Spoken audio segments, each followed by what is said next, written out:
Bismillahirrahmanirrahim. Assalamualaikum warahmatullahi wabarakatuh. Innal hamdalillah nahmaduhu wa nasta'inuhu wa nastaghfiruh wa na'udzu billahi min shururi anfusina wa sayyiati a'malina. Man yahdihillahu fala mudilla lahu wa man yudlil fala hadiya lahu. Asyhadu an la ilaha illallah wahdahu la syarika lah wa asyhadu anna Muhammadan abduhu wa rasuluhu la nabiyya ba'dah. Allahumma salli wa sallim wa barik ala abdika wa nabiyyika Muhammad wa ala alihi wa sahbihi wa man ihtada bihadihi ila yaumil qiyamah. Qala Allah jalla wa ala ya ayyuhalladzina amanu taqullaha haqqa tuqatih wa la tamutunna illa wa antum muslimun. يا أيها الناس اتقوا ربكم الذي خلقكم من نفس واحدة وخلق منها زوجها وبث منهما رجالا كثيرا ونساء واتقوا الله الذي تساءلون به والأرحام إن الله كان عليكم رقيبا. يا أيها الذين آمنوا اتقوا الله وقولوا قولا سديدا يصلح لكم أعمالكم ويغفر لكم ذنوبكم ومن يطع الله ورسوله فقد فاز فوزا عظيما. أما بعد. Ikhwatal iman, saudaraku fillah rahimani wa rahimakumullah. Alhamdulillah, segala puji bagi Allah Subhanahu wa taala Rabbul alamin, Ar-Rahmanur Rahim, yang memuliakan kita dengan nikmat Islam, yang memuliakan kita dengan la ilaha illallah Muhammadur Rasulullah, yang memuliakan kita dengan Al-Qur'an dan sunnah Nabi sallallahu alaihi wasallam, yang merupakan petunjuk dan hidayah bagi kita semuanya ke jalan kebenaran. Yang dengan petunjuk Al-Quran dan Sunnah, Allah Subhanahu wa ta'ala mengeluarkan manusia dari kubangan jahiliyah, dan kita menjalani kehidupan ini dengan terang benderang, dengan menyadari bahwa hidup ini adalah sebuah misi. Hidup ini adalah untuk beribadah kepada Allah Subhanahu wa ta'ala, dan ibadah itu bukan cuma terbatas dengan apa yang kita lakukan di tempat-tempat ibadah, di masjid atau di manapun kita beribadah kepada Allah dengan salat dan yang lain sebagainya. Namun ibadah itu mencakup semua kehidupan kita, yang semua ini ujian-ujian hidup, di mana Allah menjadikan itu sebagai bagian dari ujian yang Allah melihat apakah seorang hamba di dalam menjalani ujian hidup itu dia menjalaninya dengan baik. Ketika diberi kenikmatan dia syukur, ketika diuji dengan kecobaan yang berat dia sabar, ketika tersandung dalam kesalahan dan dosa dia bertaubat dan beristighfar. Apakah dia seperti itu atau sebaliknya? Ketika dia diberi nikmat dia tidak syukur, ketika dia diuji dengan hal-hal yang tidak menyenangkan dia tidak sabar, dan ketika berbuat maksiat dan dosa malah memperturutkan dirinya untuk terus menerus di dalam maksiat dan dosa itu. Ini ujian Allah, dan sikap kita terhadap itu semuanya tergantung kepada yang menguasai diri kita ini, atau rajanya diri kita ini. Kalau ditanya rajanya seseorang itu, diri yang ada pada diri seseorang itu apanya? Hatinya. Kan begitu ya, bahwa hati ini menjadi raja bagi seluruh anggota tubuh kita. Dia yang mengontrol. Dia mengontrol, yang memerintah mata, memerintah telinga, memerintah lisan, memerintah tangan dan kaki. Yang memerintahkan semua anggota tubuh kita itu adalah hati. Yang kata Nabi sallallahu alaihi wasallam, ala inna fil jasadi mudghah, idza salahat salaha sairu jasadi, wa idza fasadat fasada sairu jasadihi, ala wahiyal qalb. Ketahuilah bahwa di dalam tubuh ini ada segumpal darah. Jika segumpal darah ini baik, maka baiklah seluruh anggota tubuh. Jika segumpal darah ini buruk, maka rusaklah seluruh anggota tubuh. Apa itu? Hati. Kalau hatinya baik, maka baiklah seluruhnya. Maka di dalam sebuah kisah hikmah, waktu Luqman Al-Hakim, yang kita membaca kisahnya, sebagian wasiat-wasiatnya di dalam surat Luqman. Beliau bekerja sebagai koki atau tukang masaknya seorang raja. Dan kemudian sang raja ini minta kepada Luqman, wahai Luqman, tolong masakan untukku daging kambing. Saya ingin makan daging kambing. Tapi kali ini saya minta kamu pilihkan kepadaku bagian yang paling enak dari daging kambing ini. Maka dimasakkan oleh Luqman. Setelah dimasakkan, disajikan kepada sang raja. Ternyata yang dimasak oleh Luqman adalah lidah dan hati. Dimakanlah oleh sang raja.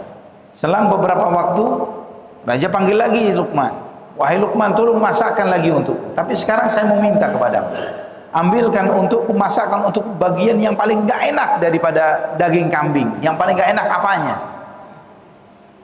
Dimasakkan lagi oleh Luqman, disajikan. Ternyata yang keluar sama, lidah dan hati. Kemudian raja panggil Luqman, wahai Luqman, kemarin saya minta dimasakkan yang paling enak dari daging kambing, kamu bilang kamu masakkan lidah dan hati. Sekarang saya minta bagian yang paling gak enak, kamu keluarkan lidah dan hati lagi. Kenapa bisa begitu? Kata Luqman, wahai raja, kalau kedua hal ini baik pada diri seseorang, semuanya baik. Namun kalau lidah dan hatinya jelek, buruk, nggak ada nilainya orang itu, buruk semuanya. Yang mempengaruhi baik dan tidak baiknya seseorang, hatinya, lidahnya. Perbedaannya, perumpamaannya antara hati dan lisan ini, lidah kita ini seperti teko, ya, seperti wadah nih, tempat air, teko. Apa yang ada di dalamnya itu yang dikeluarkan. Kalau isinya air susu, maka yang dituang, yang keluar air susu. Kalau yang di dalamnya air comberan, maka yang keluar adalah comberan. Itu hati dan lisan. Orang yang kita melihat, ada orang misalnya, sebentar-sebentar melihat orang komentarnya negatif, mencemooh, menghina, mencaci maki, mengumpat. Duduk sebentar dengan orang langsung gunjing ngomongin orang, ghibah, itu nggak tahu begini, dia begitu. Sebentar mengadu domba dua orang yang bersaudara, adanya dia bikin masalah terus dengan lisannya. Apakah mungkin orang yang seperti ini kemudian ada orang mengatakan, dia walaupun begitu tuh hatinya baik, ya, walaupun begitu hatinya baik. Apakah make sense, masuk akal? Nggak masuk akal sama sekali. Orang akan tahu ini hatinya busuk, hatinya buruk, lebih buruk daripada lisannya. Karena bisa jadi lisan itu cuma sebagian kecil yang diekspresikan, yang diucapkan. Sedangkan mainannya hati lebih mengerikan lagi. Ya, demikian pula sebaliknya, ikhwah fillah rahimani wa rahimakumullah. Orang yang menjaga lisannya, yang bertasbih, berzikir, sendiriannya pun berzikir, bertasbih, sendiriannya beristighfar. Duduk dengan temannya, dia tawasau bil haqqi tawasau bis sabr, saling menasihati dengan kebenaran, saling menasihati dengan kesabaran, mengingatkan dengan temannya dengan santun, dengan baik, ya, mengarahkan untuk hal-hal yang positif untuk dirinya dan lingkungan dan keluarganya dan masyarakatnya.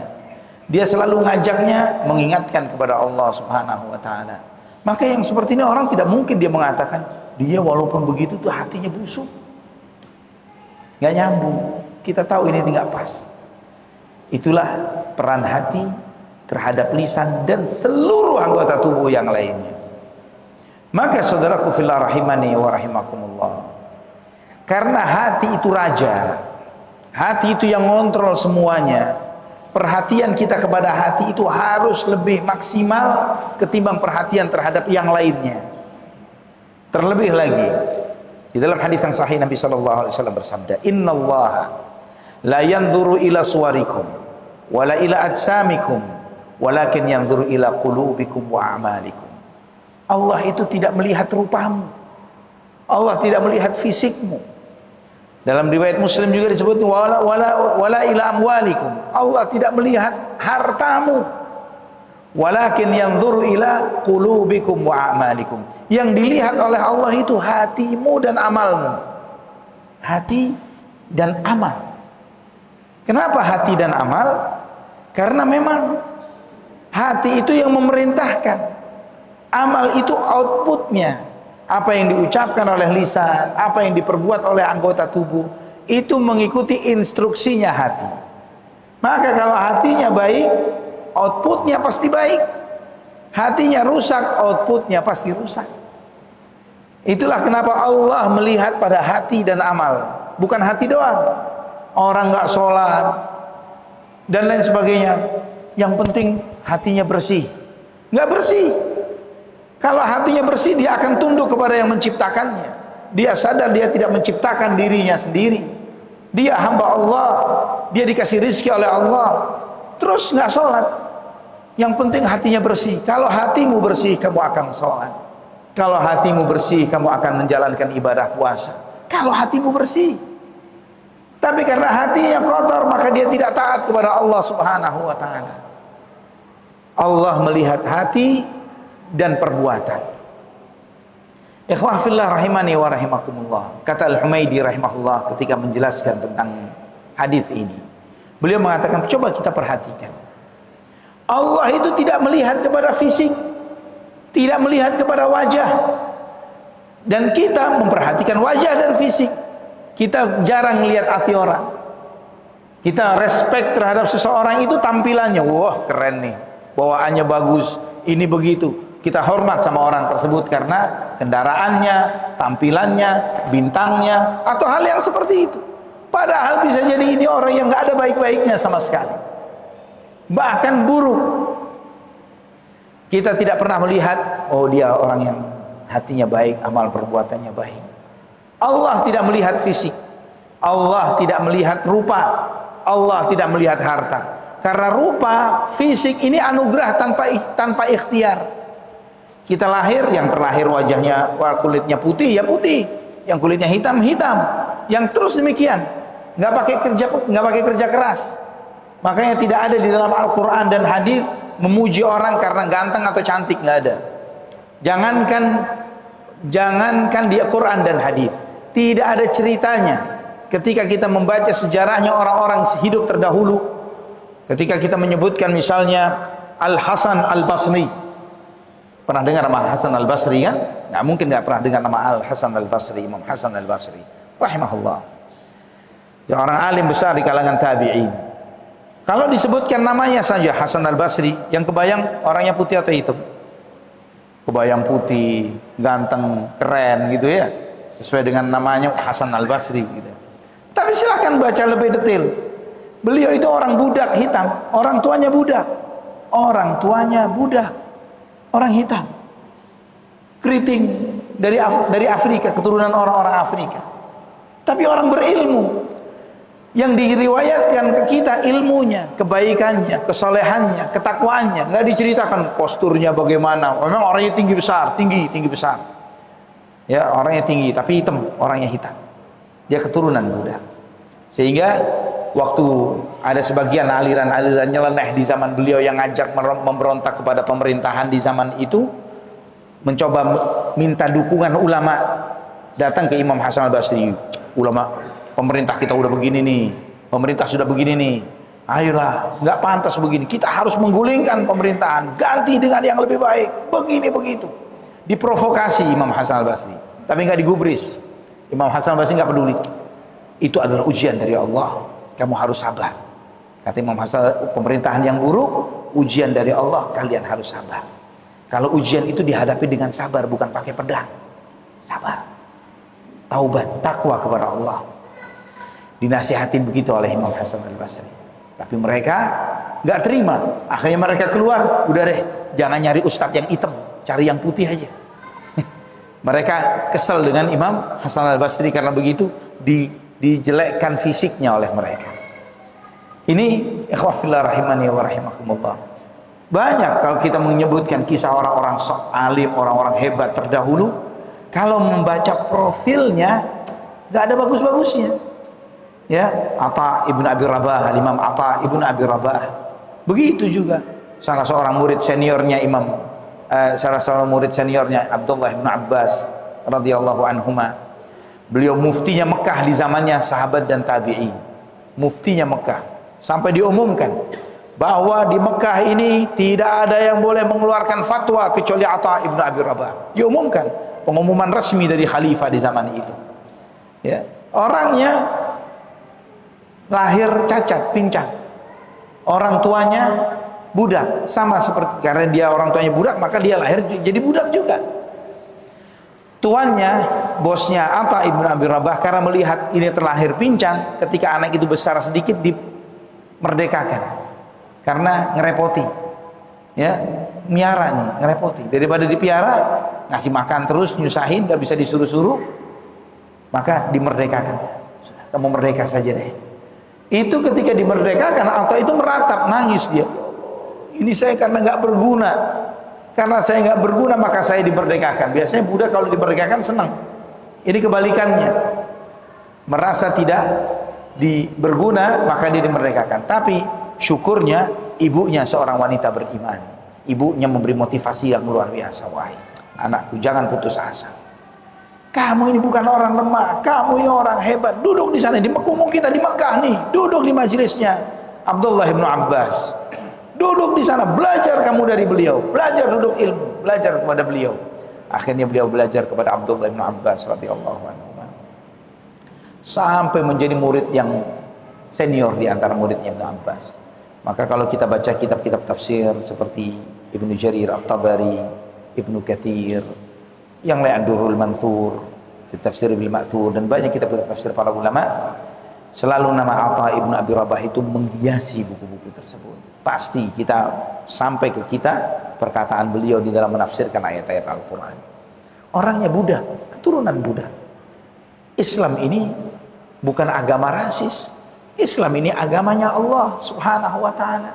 Allah nggak punya nasab silsilah dengan satupun dari hambanya. Maka siapa yang menghadapkan dirinya untuk menghadap kepada Allah, dari manapun dia, akan dibukakan pintunya oleh Allah subhanahu wa ta'ala. Maka standar kemuliaan di dalam Islam bukan dari rasnya, warna kulitnya, nasabnya, bangsanya. Inna akramakum indallahi atqakum. Sesungguhnya yang paling mulia di antara kalian di sisi Allah yang paling bertakwa. Allah tidak melihat wajah, tidak melihat hati. Allah tidak melihat wajah dan fisik, Allah melihat hati dan perbuatan. Kata Al-Humaydi rahimahullah, kita ini selalu melihat wajah, melihat fisik orang, nggak melihat hati. Seharusnya seberapa kita perhatian untuk membersihkan hati kita yang selalu dilihat oleh Allah. Kita sibuk, kalau wajah kita ada kotoran kita bersihin pakai sabun, sabun muka beda sama sabun badan, bahkan ada krim muka lagi, dan macam-macam. Apalagi ibu-ibu perawatannya bisa 6 lapis, 7 lapis, ya, bisa macam-macam untuk wajahnya. Tapi pernahkah perhatian terhadap hatinya? Apa yang dipikirkan untuk memperbaiki hati, membersihkan hati? Apa tidak malu? Allah melihat hati kita ini kotor. Melihat hati kita, oh di situ hatinya ada sombong. Hatinya ada ujub, merasa diri lebih baik dari orang lain. Di hatinya ada suudzon, buruk sangka kepada orang. Terus buruk sangka sama orang lain. Hatinya ada hasad, iri, dengki kepada nikmat yang Allah berikan kepada orang. Apa tidak malu? Allah melihat hati kita yang seperti itu. Apa tidak malu? Allah melihat hati yang seperti ini. Merendahkan orang, merasa diri lebih baik, dan banyak lagi dosa-dosa hati ini. Saudaraku fillah rahimani wa rahimakumullah. Maka dengan kemahaadilan Allah subhanahu wa ta'ala, ketika seseorang itu sudah berpotensi berpenyakit di hatinya dan tidak mau sembuh, ditambah penyakitnya oleh Allah. Sebagaimana Allah sampaikan di surat Al-Baqarah ayat 10, fi qulubihim maradun fazadahumullahu marada. Di hati mereka ada penyakit. Hati mereka memang busuk, maka ditambah busuk oleh Allah Subhanahu wa ta'ala, ditambah penyakit lagi oleh Allah Subhanahu wa ta'ala. Allah Maha Adil. Allah tidak zalim. Orang yang berada di atas jalur hidayah karena memang hatinya baik, maka dikasih hidayah oleh Allah. Orang yang memang hatinya busuk, buruk, yang cenderungnya belok-belok kepada yang nyeleneh, maka dibelokkan kepada yang tidak baik sesuai dengan kualitas hatinya. Subhanallah. Di surat An-Nur ayat 50, Ketika Allah Subhanahu wa taala mengingatkan orang-orang munafik di zaman itu yang diajak, ayo taat kepada Allah, taat kepada Rasulullah sallallahu alaihi wasallam. Jangan kalian mengikuti hanya sekedar pendapat, perkataan begini begitu, tapi tidak ada rujukan Quran dan sunnahnya, tidak merujuk kepada kebenaran yang datangnya dari Allah Subhanahu wa taala dan Rasulnya. Tapi kemudian mereka tidak mau taat kepada Allah dan Rasulnya. Mereka enggan untuk itu. Apa kata Allah Subhanahu wa taala tentang mereka? Sebagaimana di ayat ke-48 Allah menyampaikan, wa idza du'u ila Allahi wa rasulihi liyahkuma bainahum idza fariqum minhum mu'ridun. Ayat 48 dari surat An-Nur. Ketika diajak, ayo kembali kepada Allah dan Rasulnya untuk diterapkan hukum di antara kita, supaya kita merujuk kepada Quran dan Sunnah, kebenaran itu yang datangnya dari Allah dan Nabi Muhammad SAW. Biarlah Allah dan Rasulnya mengambil keputusan terhadap apa yang terjadi di antara kita, perselisihan yang ada di antara kita. Idza fariqum minhum mu'ridun, maka sebagian dari mereka, orang-orang munafik itu berpaling, enggan. Wa iyyakumul haqqu ya'tu ilaihi mud'inin. Namun kalau hukum itu sesuai dengan selera mereka, maka mereka baru mau tunduk, mengikuti kebenaran kalau ngikutin selera.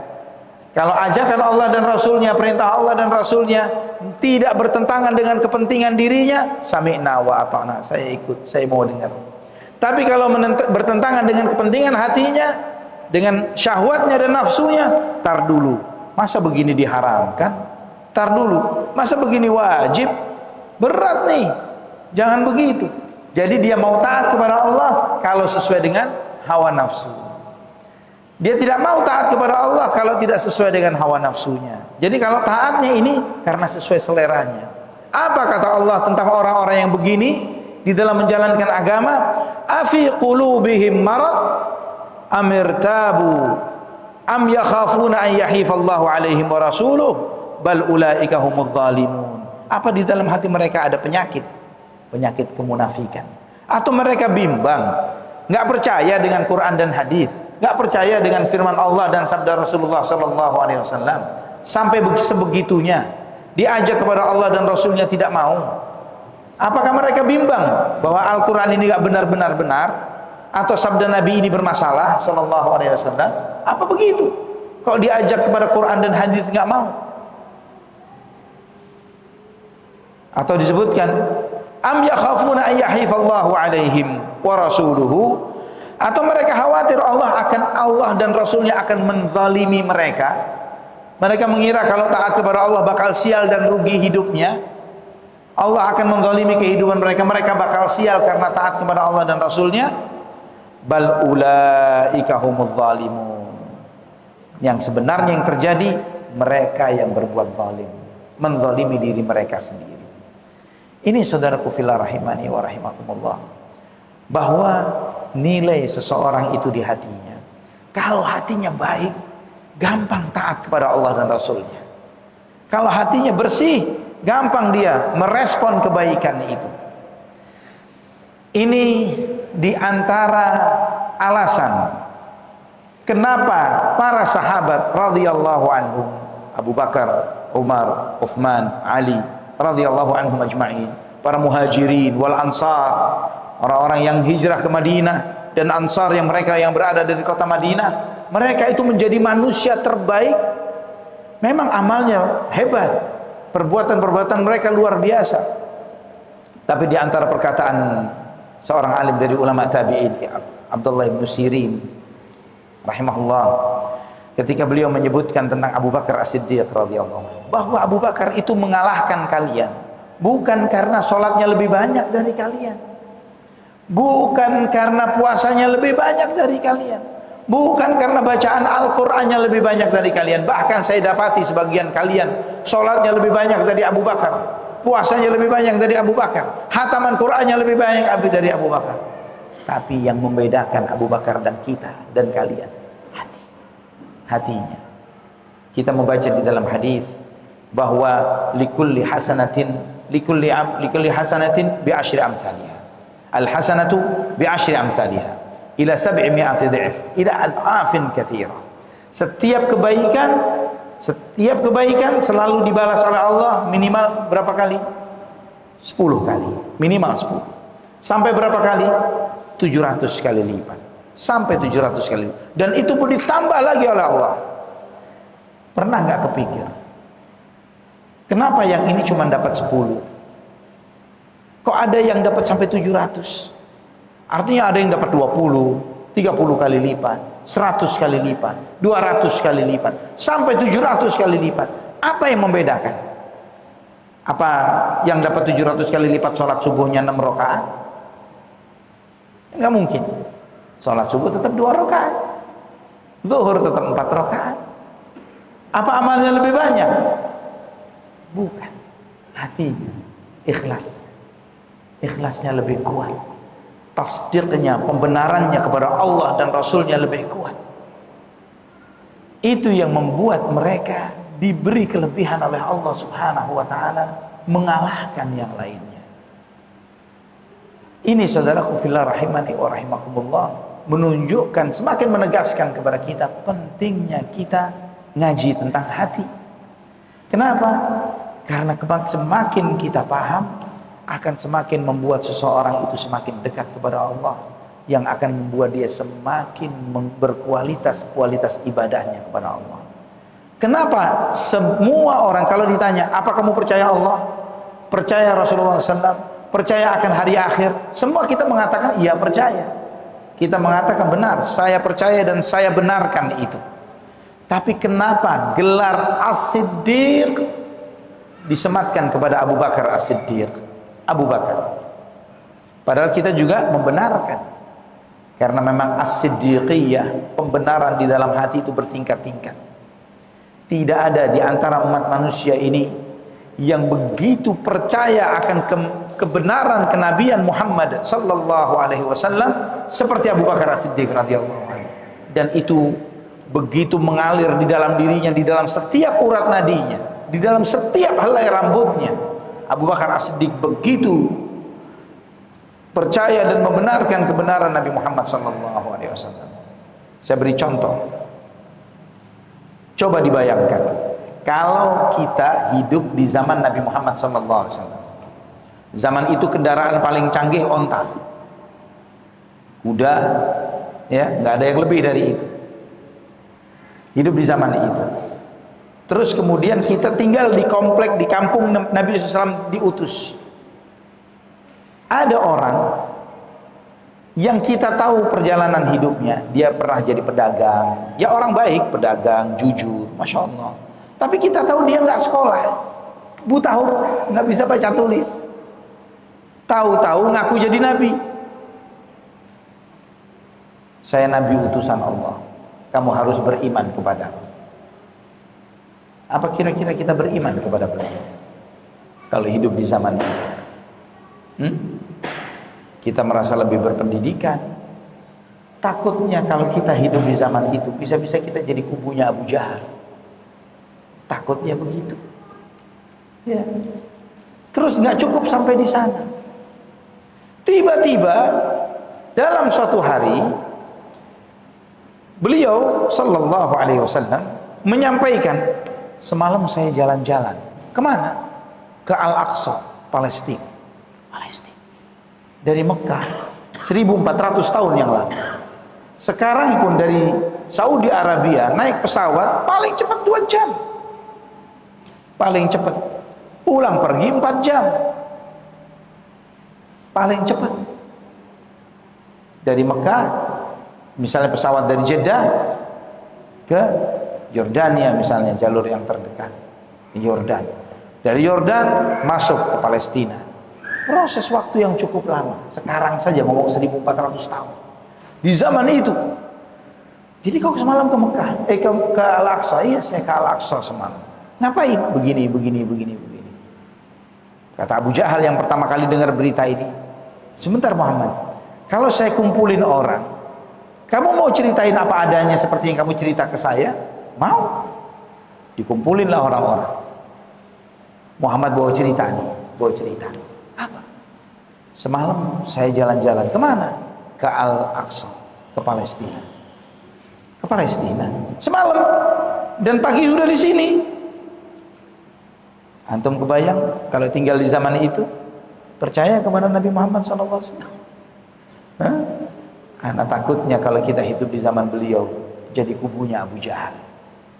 Jadi kubunya Abu Jahal. Ya. Nah, tapi hal ini langsung membuat sebagian bersiul-siul, tepuk tangan, mencemooh. Ini nih kunci, pasti nggak bakal ada yang beriman dengan ente mulai sekarang nih. Udah nih, ini udah kelihatan anehnya. Maka kemudian mereka menyebarkan ke seluruh orang-orang beriman. Sampai datang kepada Abu Bakar. Abu Bakar, kamu nggak tahu ada berita menarik ini, berita viral nih di kota Mekah. Rame nih. Apa? Temanmu, dia mengatakan semalam dia berangkat ke Palestina, ke Al-Aqsa, dan pagi udah nyampe di sini. Mana mungkin? Kata Abu Bakar, benar Nabi Muhammad, benar, saksinya banyak Win. Saya percaya. Percaya. Wah, kamu nggak kalah gilanya daripada temanmu. Dikatakan begitu. Kata Abu Bakar, cuman Palestina, cuman Al-Aqsa dekat. Ana lebih percaya dari beliau. Tiap hari datang wahyu dari langit ke bumi, dan saya percaya kok.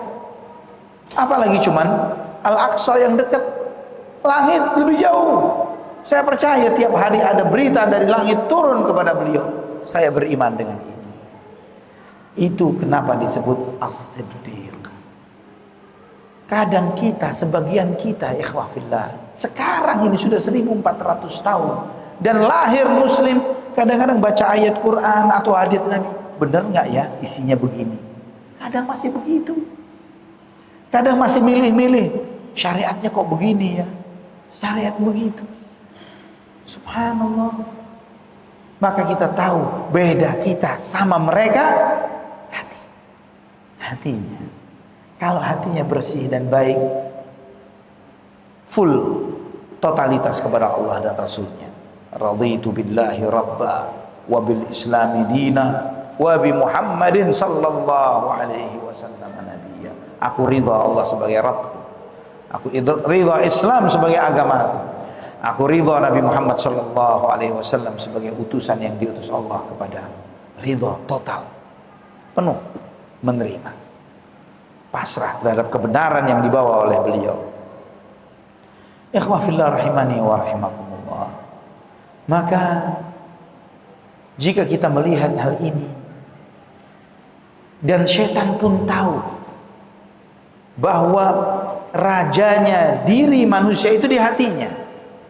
Karena setan tahu rajanya diri manusia itu di hatinya, maka upaya setan adalah bagaimana menguasai hatinya dulu.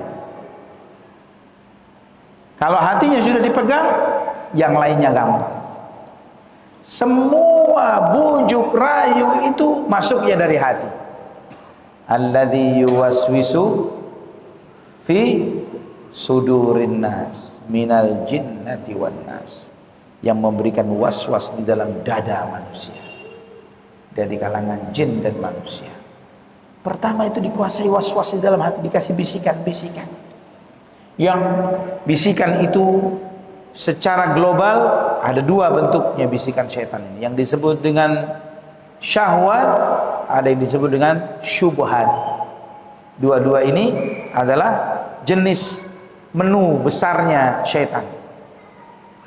Syahwat, dikasih iming-iming, asik dengan dunia. Apakah itu harta, apakah itu wanita lawan jenis, ataukah itu kekuasaan dan jabatan, ataukah itu pengakuan orang, dipuji orang, ataukah itu popularitas, dikenal orang. Syahwat dunia. Dibuat hatinya itu belok, mikirin dunia terus. Dikasih seperti itu, syahwat. Ketika hatinya sudah dikuasai dengan dunia, maka sudah nggak ngelihat lagi halal haram. Yang penting dapat. Yang penting dapat. Mau halal, mau haram saja susah dicari. Nipu-nipu belum tentu dapat. Mau cari yang halal. Akhirnya dia terjerumus di dalam pintu-pintu kemaksiatan yang lainnya, karena hatinya dikuasai oleh syahwat. Yang satu lagi menunya namanya syubhat. Syubhat itu sesuai dengan namanya, sesuatu yang remang-remang, yang gak jelas. Apa yang dirusak dalam syubhat ini? Yang dirusak adalah ilmu dan keimanan. Kalau syahwat itu yang dirusak adalah amal perbuatan, kalau ini adalah ilmu dan iman. Kalau syubhat ilmu dan iman, maka dirusak pengetahuan dia tentang Allah dan Rasulnya. Dia jadi nggak terlalu yakin Allah itu ada, misalnya seperti orang-orang agnostik dan ateis misalnya. Dia jadi nggak percaya akan kebenaran Nabi Muhammad SAW misalnya. Kurang yakin akan otoritas Al-Quran dan sabda-sabda Rasulullah SAW. Merasa bimbang dengan kebenaran sabda-sabda Nabi misalnya SAW. Dan sejumlah hal yang membuat dia menganggap benar yang salah, menganggap salah yang benar. Itu mainannya namanya syubhat. Mainannya syubhat, melihat yang salah kelihatan benar, melihat yang benar kelihatan salah. Itu mainannya syaitan untuk menjerumuskan orang ke dalam syubhat. Ini dua menu besarnya syaitan. Dan ini dimasukkan kemana? Ke hati. Ke hati seseorang. Syaitan tahu itu. Dan dia melihat kecenderungan orang sesuai dengan kondisi customernya. Ya. Al-Imam Ibnul Jauzi rahimahullah menulis sebuah buku judulnya Talbis Iblis, tipu daya iblis. Sudah ada terjemahannya juga, Talbis Iblis, tipu daya iblis ini. Beliau menyampaikan di dalam buku itu sejumlah cara syaitan di dalam menjebak manusia. Ya, karena syaitan ini ngelihat kalau dikatakan yang paling ahli marketing ini ya syaitan. Jago marketing. Apa yang dijual? Dosa. Ya. Dan dia mempelajari customer behavior. Ya, kebiasaan customer ini yang mana? Dia cenderungnya yang mana ini? Oh, suka asik dagang. Kalau asik dagang, maka godaannya yang bau-bau dagang. Pinjaman riba. Ya, jual beli dengan yang haram, dengan hal-hal yang transaksi-transaksi yang diharamkan, gharar, ketidakjelasan. Dia mainkan itu karena dia asik dagang. Oh, ini asik ambisi terhadap jabatan, dimasukin. Dia kasih impian-impian, kalau kamu jadi pejabat nanti kamu tobat jadi pejabat yang baik. Tapi memang untuk jadi pejabat yang baik kan memang harus sogok sana sogok sini, beli suara dan ini, ya, malsuin ijazah bisa jadi, dan beragam cara. Tapi yang penting nanti kalau jadi pemimpin yang baik, dikasih mimpi begitu oleh syaitan, maka dilakukan oleh dia sampai jadi. Nah, kalau sudah jadi, lain lagi godaannya, masuk lagi dengan cara yang berbeda, terus mainannya. Oh, asiknya agama, dia asiknya agama. Diajarin dia bagaimana dibujuk oleh syaitan. Kalau sudah asik agama ini, bagaimana dia misalnya mainan dalam niat. Dia belajar agama, beribadah, melakukan ketakwaan dan kesalehan, tapi tidak ikhlas. Riya, ingin dilihat orang, ingin dipuji orang, diakui oleh jamaah sekompleks sebagai orang alim nih, masya Allah, sholatnya di masjid terus, aktif ngurusin kajian, ingin mendapat pengakuan. Kalau nggak ikhlas, mau sebesar apapun amalnya, nol, nggak ada nilainya, karena Allah tidak menerima amalan yang tidak ikhlas.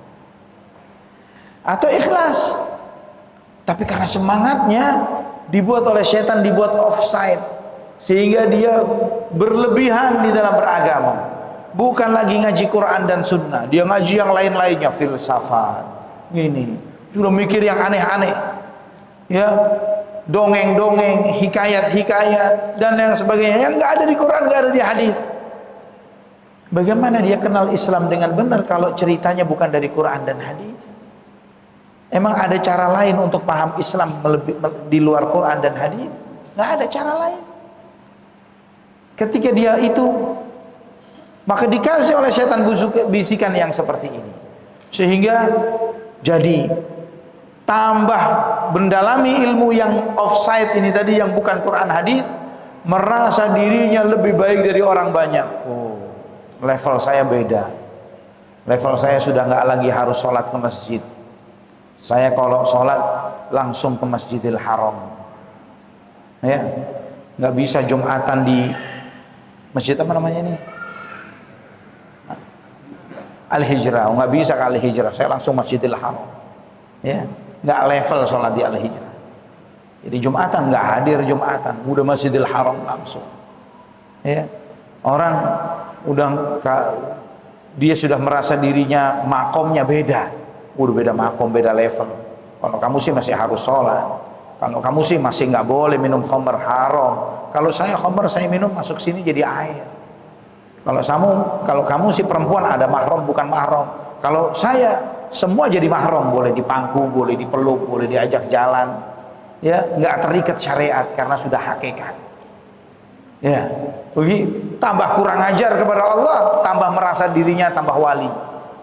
Oh, kalau sudah begitu, biasanya kalau sudah sampai level begini, dekat sama pejabat. Pejabat punya guru-guru spiritual. Mainannya bukan di masjid ke masjid, majelis ilmu ke majelis ilmu, duduknya di masjid, di gedung DPR. Gedungnya di gedung DPR, duduknya di istana presiden, di kantor-kantor kementerian, bukan di majelis ilmu. Cuman menjadi inspirasi bagi wangsit-wangsit, bagi pejabat-pejabat yang memang jarang sholat, jalan dekat dengan Allah. Jadi mencari jalan pintas untuk ke Allah melalui orang-orang guru-guru spiritual yang seperti ini. Gimana Mbah? Kalau begini begitu gimana Mbah? Oh ya nanti begini solusinya. Ya sudah, dapat solusi, amplop. Lain cerita nih. Ya, dapat solusi kasih amplop lagi. Amplopnya kadang susahin pakai koper biasanya. Karena untuk mancing yang besar harus pakai umpan yang besar juga. Ini seperti itu. Akhirnya jadi aneh. Sebagian masyarakat ketipu dengan guru-guru yang model seperti ini. Guru-guru spiritual yang kalau ditanya tentang hukum fikih, tata cara wudhu, sholat, tentang haid dan nifas, nggak ngerti sama sekali. Ngertinya apa? Jenglot. Tahu jenglot ya? Ya, jadi tahu jenglot. Jin, ya, bangsa jin misalnya. Taunya begitu. Kalau urusan jenglot, menggadaikan uang bisa saya. Tapi kalau ditanya tentang hukum fikih sholat nggak ngerti. Hukum tentang toharah wudhu tentang nggak paham. Tapi kalau urusan, di rumah kamu ada yang nemenin nih kayaknya nih, ada bawaannya kayak. Udah bisa begitu-begitu. Ya. Yang aneh-aneh, dan orang bisa ngikut yang seperti ini. Banyak yang model begini. Sebentar ngobrol sama semut. Ya, sebentar ngobrol lagi sama siapa gitu ya. Dan yang seperti ini dimainin syubhat. Ya. Dan dia melakukan itu semuanya bukan merasa salah, merasa benar. Malah yang mengingkari mereka dianggap nyeleneh. Kok kamu nggak percaya sama saya? Ya jelas nggak percaya, menyelisihi Quran hadis kok. Yang kata Nabi, aku tinggalkan untuk kalian 2 perkara. Yang selama kalian berpegang dengan 2 perkara ini, kalian tidak akan pernah tersesat. Yaitu kitab Allah dan sunnahku, Al-Quran dan hadis. Disuruh kita untuk berpegang 2 perkara ini.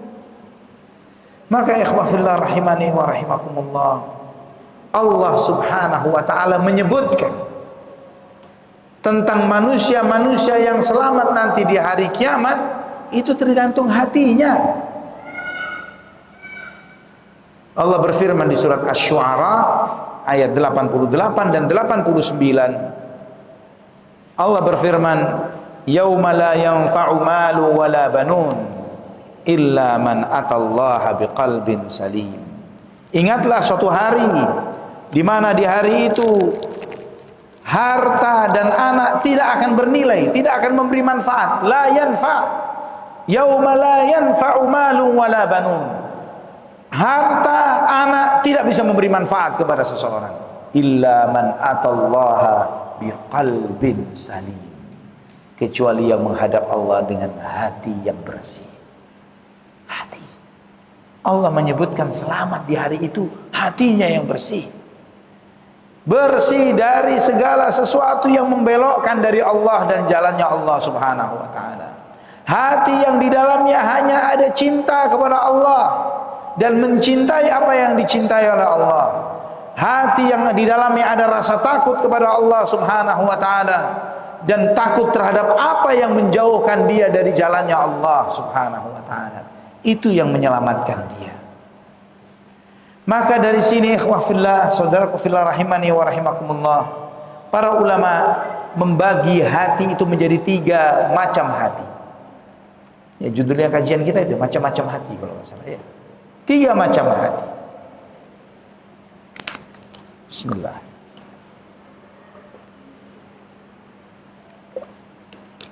Yang pertama, qalbun salim. Hati yang selamat, hati yang sehat, hati yang hidup. Karena kata salim itu dalam artinya. Bisa berarti damai, hidup, selamat, bersih. Hati yang kedua, qalbun mayyit, hati yang mati. Hati yang mati. Yang ketiga, qalbun marid, hati yang sakit. Kalau yang kedua mati, kalau yang ketiga masih sakit, belum mati. Ya.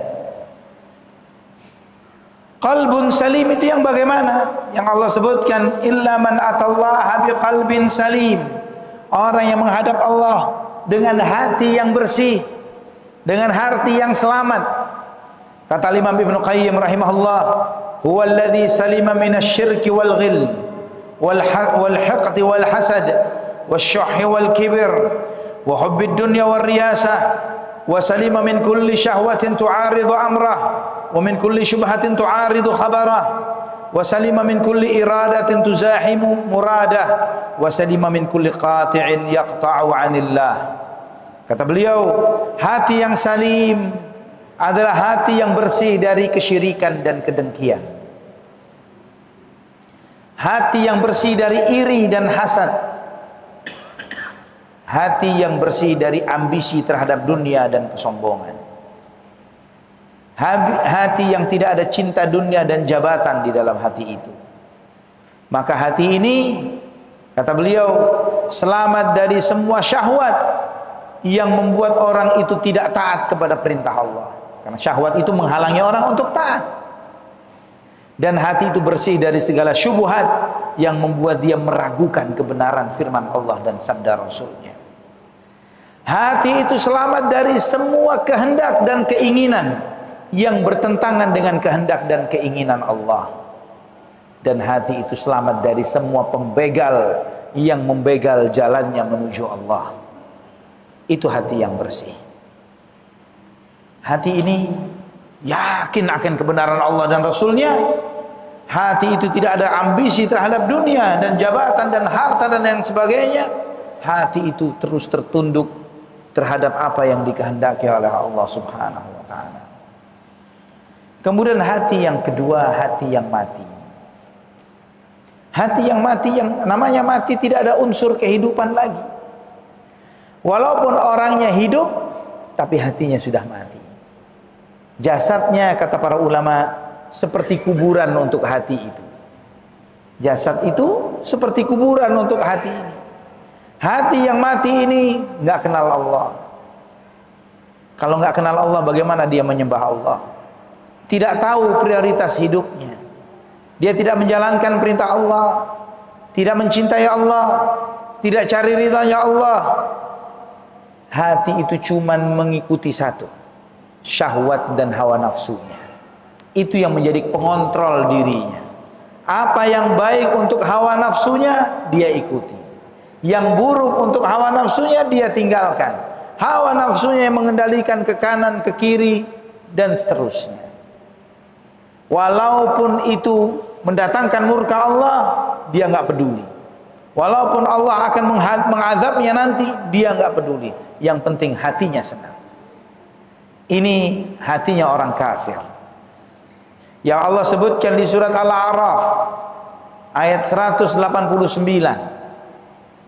Allah menyampaikan walaqad dzara'na li jahannama katsiran minal jinni wal ins lahum qulubun la yafqahuna biha wa lahum a'yunun la yubsiruna biha wa lahum adhanun la yasma'una biha ulaika kal an'ami bal hum adall ulaika humul ghafilun.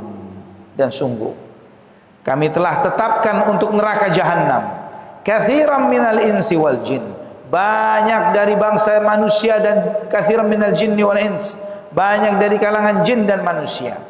Sifatnya seperti apa mereka calon-calon penghuni neraka jahanam ini? Lahum qulubun la yafqahuna biha, mereka punya hati tapi tidak dipakai untuk berpikir, untuk memahami. Walahum a'yunun la yubsiruna biha, mereka punya penglihatan, mata, tapi tidak dipakai untuk melihat. Walahum adhanun la yasma'una biha, mereka punya telinga tapi tidak dipakai untuk mendengarkan. Ulaika kal an'am, mereka seperti binatang ternak. Bal hum adall, bahkan lebih sesat dari binatang ternak. Ulaika humul ghafilun, itulah orang-orang yang lalai. Ayat ini sering kita dengar, tapi coba kita berpikir sejenak bahwa kita dan binatang ternak dan binatang secara umum dikasih mata, dikasih telinga, punya mata, punya telinga, punya hati, sama, organnya sama. Tapi apa bedanya organ mata, telinga, hati kita dengan binatang? Kambing matanya cuman bisa melihat sayur hijau atau lawan jenis, udah. Ada sayur hijau makan, ada lawan jenis naikin, ya, tunggangin, gitu. Mata kambing tidak bisa membedakan, ini sayur halal enggak, punya saya bukan. Ya, ini lawan jenis halal enggak? Enggak bisa bedain kambing. Betul ya? Sapi sama. Binatang ternak semua seperti itu. Telinga mereka ada telinganya. Tapi telinganya cuma dengar panggilan, "Oi, sayur," datang. Atau ketika diusir, ya, sana, baru. Jadi telinganya cuma untuk merespon apa yang menarik atau yang mengancam dirinya. Udah itu aja. Telinga itu tidak bisa membedakan telinga kambing. Oh, ini suara azan, hayya 'alas shalah, ke sono, nggak bisa. Telinga kambing nggak bisa begitu. Ya, telinga kambing ini nasihat bener, dengerin. Oh, itu gosip nggak bener, jauhin, fitnah, jangan didengerin, nggak bisa. Telinga kambing tidak bisa bedakan itu. Nah, Allah menyebut manusia yang tidak bisa dengan panca inderanya, matanya, telinganya, hatinya untuk berpikir seperti binatang ternak. Seperti binatang ternak. Ulaika kal an'am. Terus kenapa Allah menyebutkan balhum adall, bahkan lebih sesat daripada binatang ternak? Kenapa lebih sesat dari binatang ternak? Karena binatang ternak tidak punya potensi itu. Binatang ternak tidak punya potensi dengan matanya melihat mana benar, mana salah, mana baik, mana buruk, nggak bisa. Dengan telinganya membedakan, oh ini benar, ini buruk, ini salah, ini benar, ini manfaat, ini madharat, nggak bisa. Dengan hati nuraninya, dengan otaknya nggak bisa mikir dia. Otaknya cuma bisa dibikin pepes, ya cuma itu doang. Tapi manusia dikasih potensi oleh Allah. Kita keluar, masuk masjid, kita keluar, kita bisa bedain mana sandal kita, mana bukan. Ya, kita bisa misalnya datang dengan pasangannya, kita bisa bedain mana pasangan, mana bukan. Bisa. Tapi kalau misalnya ada manusia menurunkan levelnya, dia sok nggak tahu, sama aja. Pakailah yang keren, yang bagus sandalnya misalnya. Sama aja. Kendaraan dia pakai padahal bukan miliknya, harta yang bukan miliknya, perempuan yang bukan halal untuknya, dipakainya. Ini lebih sesat dari binatang ternak. Balhum adall, lebih sesat dari binatang ternak. Ulaika humul ghafilun, mereka orang-orang lalai. Orang lalai itu bukan orang nggak ngerti. Orang lalai itu tahu tapi nggak peduli.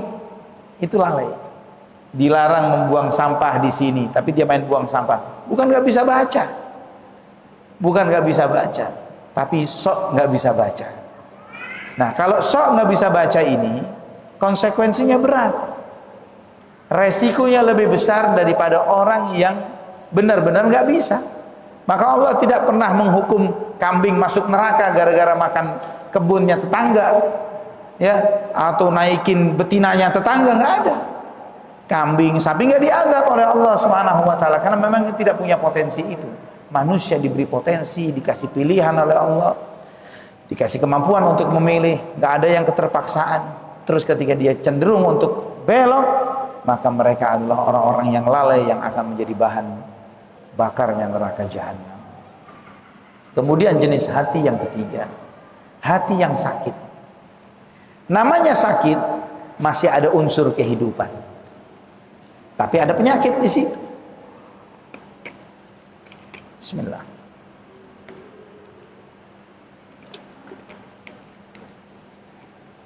Maka di situ ada unsur kehidupan, di situ ada unsur penyakit.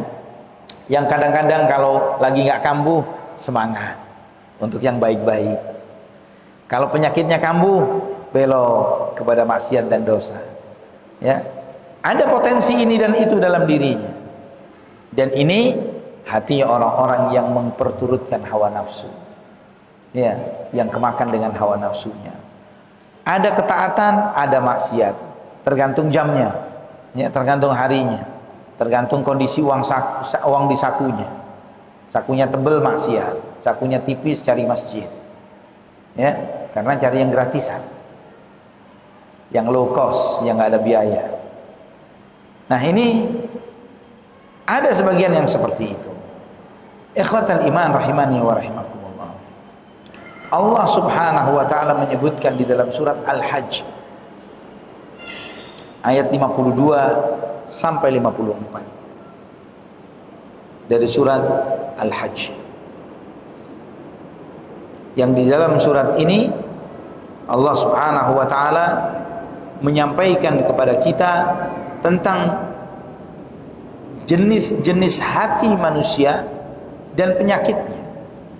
Allah berfirman, "Wa ma arsalna min qablika min rasulin wala nabiyyin illa idza tamanna alqa asy-syaitanu fi umniyatihi fayansakhu Allahu ma yulqi asy-syaitanu thumma yuhkimu Allahu ayatihi wallahu alimun hakim liyaj'ala ma yulqi asy-syaitanu fitnatan lil ladzina fi qulubihim maradun wal qasiyati qulubuhum wa innadh dhalimina lafi shiqaqin ba'id."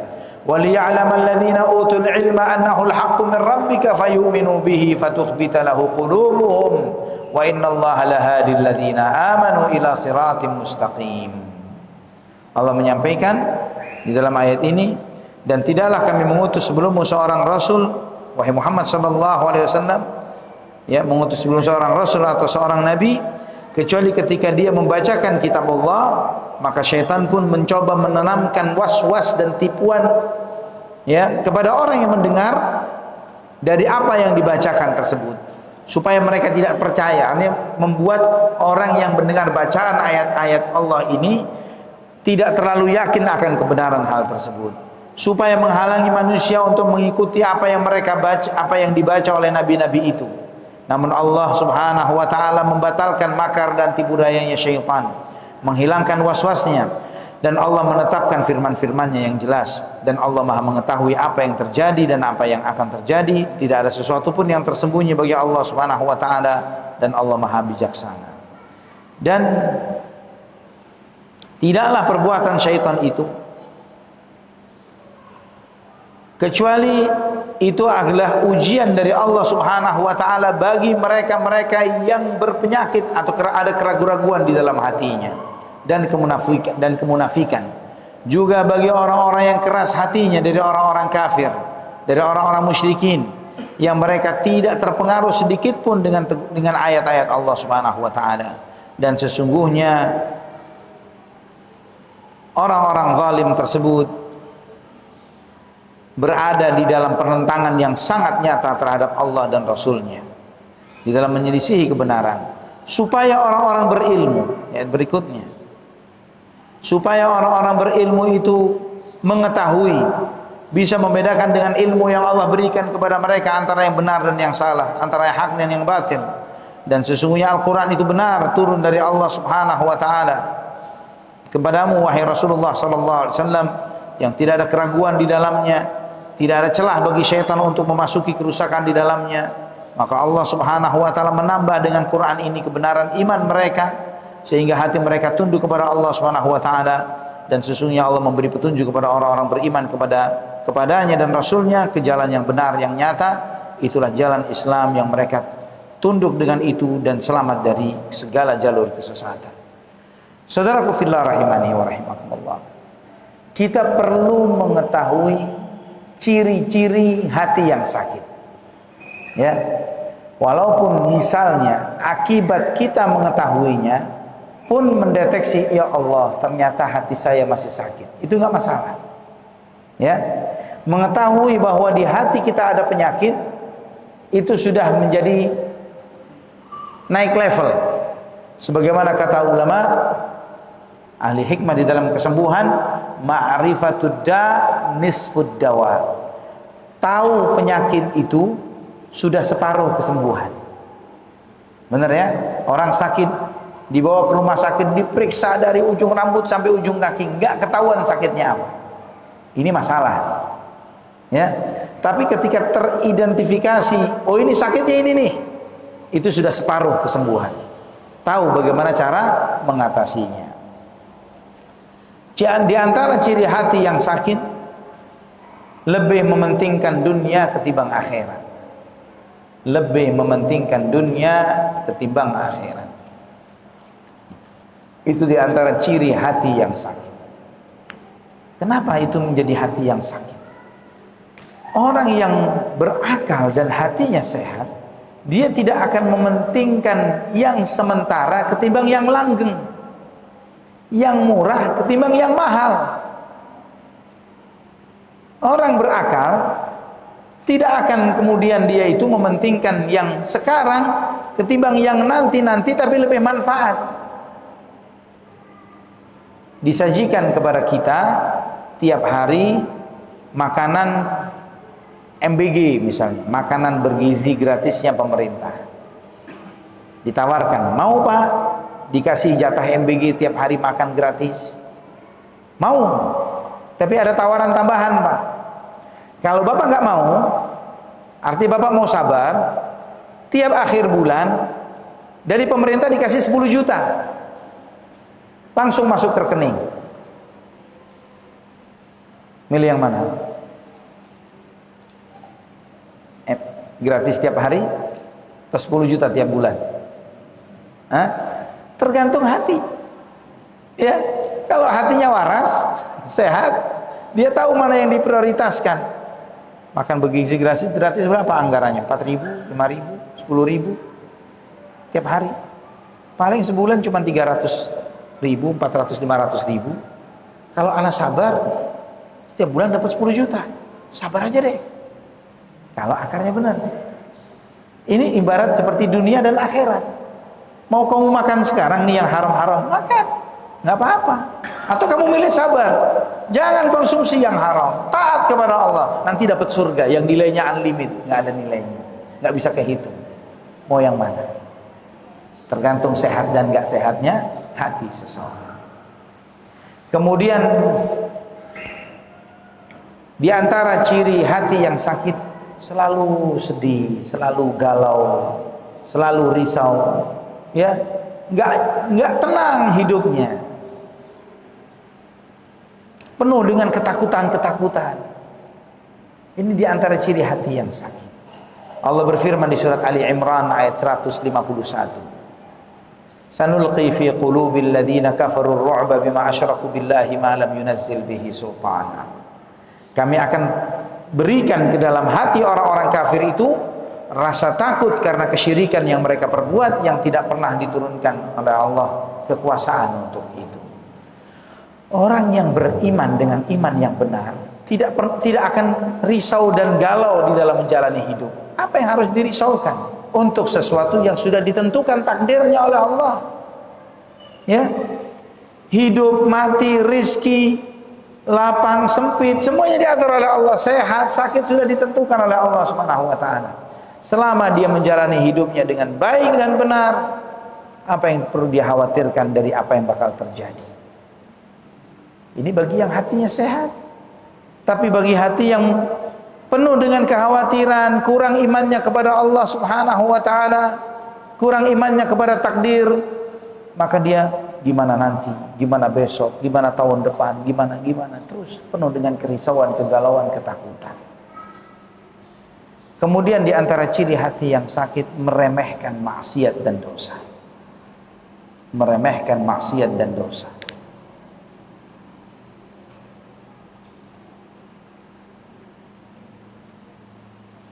Allah berfirman di surat Al-Baqarah ayat 204 dan 205. 204, 205 dari surat Al-Baqarah. Wa minan nasi man yu'jibuka qawluhu fil hayatid dunya wa yushhidullaha ala ma fil qalbihi wa huwa aladul khisam. Wa idza tawalla sa'a fil ardi liyufsida fiha wa yuhlikal hartha wan nasl. Wallahu la yuhibbul fasad. Di antara manusia ada yang membuat kamu kagum ucapannya di dalam kehidupan dunia. Kalau ngomong pinternya Masya Allah tabarakallah. Wa yushidullaha ala ma fi qalbi, dan bahkan dia berani sumpah dengan menyebut nama Allah untuk menunjukkan apa yang ada di dalam hatinya itu sesuai dengan apa yang dia ucapkan. Wa huwa aladul khisam, padahal dia musuh yang sangat jahat. Wa idza tawalla, kalau dia pergi darimu, sa'a fil ardi liyufsida fiha wa yuhlikal hartha wan nasl, dia berbuat kerusakan di muka bumi, merusak peternakan, merusak keturunan, merusak dunia, merusak bumi ini. Wallahu la yuhibbul fasad, Allah tidak menyukai kerusakan. Banyak orang-orang yang tampilannya saya lagi membangun loh, lagi membuat perbaikan, tapi pada hakikatnya dia merusak. Terjadinya kerusakan-kerusakan lingkungan yang terjadi di negeri kita dan di muka bumi ini dari orang-orang yang merasa dirinya sedang membangun dunia. Amerika lagi merasa membangun dunia atau merusak dunia? Dia ngerasa membangun, menyebarkan kedamaian, menjadi polisi dunia. Seakan begitu, ini klaimnya dia. Tapi kerusakan yang mereka buat nggak karu-karuan. Bukan cuma di negerinya dan banyak negerinya manusia yang lainnya. Mayoritas mereka yang berbuat kerusakan merasa dirinya sedang berbuat baik. Ikhwatal iman rahimani wa rahimakumullah. Terakhir sebelum kita buka sesi soal jawab, kita harus sadar bahwa hati kita ini di tangan Allah. Hati kita di tangan Allah. Kalau kita sadar hati ini di tangan Allah, maka minta kepada yang menguasainya agar mengarahkan hati ini selalu baik dan taat kepada Allah. Karena hati ini di tangan Allah. Hati saya, hati antum, hati pasangan kita, hati anak-anak kita di tangan Allah. Kalau mengharap mereka jadi anak-anak yang baik, minta kepada Allah Subhanahu wa taala menguasai hati mereka supaya hatinya dijaga di dalam kebaikan.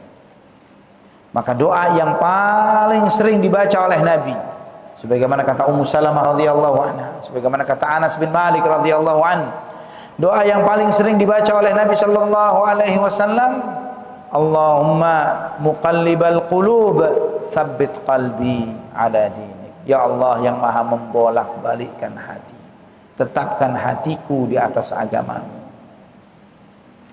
Subhanallah. Hati kita di tangan Allah Subhanahu wa ta'ala. Allah membolak-balikkan hati kita.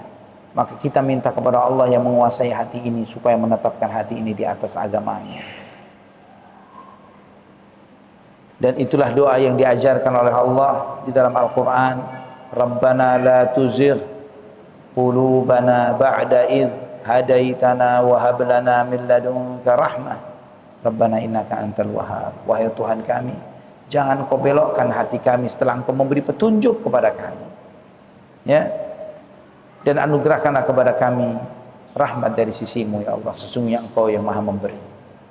Ini kita pasrahkan diri kita seutuhnya, termasuk hati kita, kepada Allah Subhanahu wa taala.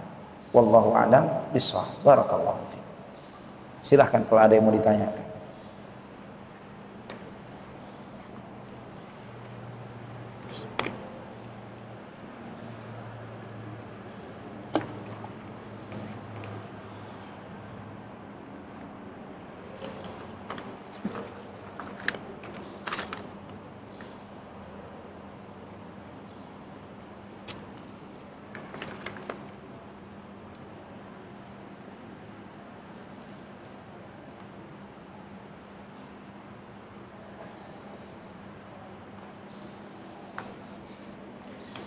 Ini bisikan hati seorang istri. Berhubungan dengan sifat ikhlas dalam kehidupan rumah tangga. Contoh, suami marah, kita diam saja tapi di belakang kita ngomel, menggerutu. Apakah termasuk tidak ikhlas dan berdosa? Karena kadang hati ini tidak terima dimarahi padahal tidak salah. Barakallahu fiik. Semoga Allah menjaga anti ya Rabb. Semoga Allah Subhanahu wa taala menjaga keikhlasan anti dan menjaga rumah tangga anti ya Rabb. Itu bukan termasuk ketidakikhlasan. Ya, manusia ketika dia kesal, dia melampiaskan sendiri, bukan di depan suaminya, itu monggo silahkan, nggak masalah. Ya, sendiri tapi ya. Dan itu juga mengajarkan, yang seperti ini juga sangat sering terjadi, juga mengajarkan kepada kita para suami untuk lebih memahami istri kita, bahwa kata Nabi SAW, akmalul mu'minina imanan ahsanuhum khuluqa wa khiyarukum linisai. Mukmin yang paling sempurna imannya adalah yang paling baik akhlaknya. Yang terbaik di antara kalian adalah yang terbaik terhadap istrinya. Yang terbaik di antara kalian adalah yang terbaik terhadap istrinya. Nah, ini di satu sisi seorang istri memang harus bersabar, dan bahkan yang perlu juga dididik, kita mendidik diri kita untuk menjadi orang yang pandai meminta maaf. Ini adalah bicara kita itu baik suami maupun istri. Ya, belajar untuk meminta maaf. Tidak salah. Walaupun kita dalam kondisi tidak salah, kita minta maaf, itu nggak salah. Paham omongan anak ya? Walaupun kita lagi nggak salah nih. Misalnya ngasih nafkah, salah atau nggak salah? Nggak salah kan ngasih nafkah. Tapi istri merasa kurang nafkahnya. Harusnya misalnya minta 500.000, kita baru bisa ngasih 300 misalnya. Kita minta maaf, saya baru bisa ngasih 300. Padahal ngasih nafkah itu nggak salah, ya kan? Tapi kita minta maaf karena nggak salah, itu nggak apa-apa, itu baik, itu mulia. Termasuk juga kepada istri, sudah meladeni suami, itu baik, mulia. Sudah memasakkan, sudah menghormati, melayani, membersihkan pakaiannya, merapikan rumah tinggalnya, pakaiannya, tempat tidurnya, menyiapkan makannya, menyediakan apa yang menjadi ya selayaknya seorang istri kepada suami. Tapi kemudian suami kurang bersyukur. Dia melihat sesuatu yang kurang, ini kemanisan, itu keasinan, ini kurang rapi, itu kurang nggak keburu dibersihkan. Padahal ya mungkin ada yang kelewat. Terus kemudian karena itu kita ngomel, suami ngomel, marah. Yang ngomel ini nggak benar sebetulnya. Dia melihat sudah secara global dari 100% rumah hanya 10, 20, 30% yang kurang bersih. Lainnya rapi kok. Tapi jeleknya manusia tidak melihat yang baik, melihat buruknya.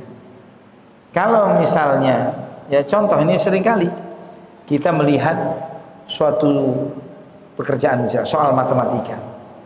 Soal matematika ringan saja, 1 tambah 1, 1 tambah 2, 1 tambah 3, 1 tambah 4, 1 tambah 5. Semuanya dijawab benar. Ada satu dijawab salah.